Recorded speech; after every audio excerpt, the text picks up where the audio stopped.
Magandang hapon mga lodi. Itong area na to, ito yung maliit na area na pinalagyan ko ng cyclone wire dati. Ngayon tinaniman ko ng saging. Dito yung baboy, mga ilang 4 na pirasong baboy. Ngayon ang plano ko is tanggalin ang saging, tapos alternate sila.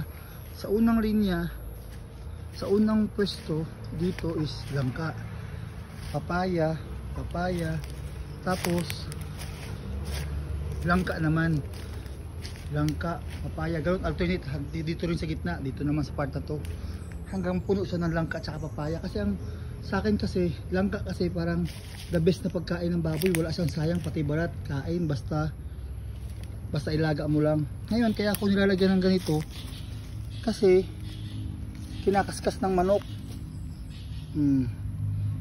Yan, ganyan lang siya, tapos dilidiligan lang siya.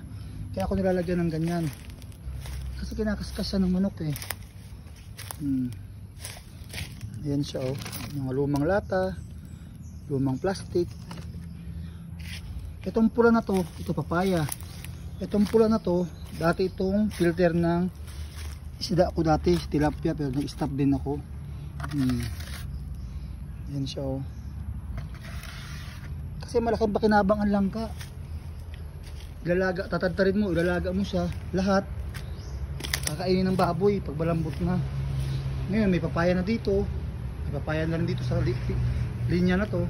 So alternate lang siya, papaya, langka, kasi malaking pakinabang, makakalis ka talaga sa feeds, sa papaya at sa langka pa lang.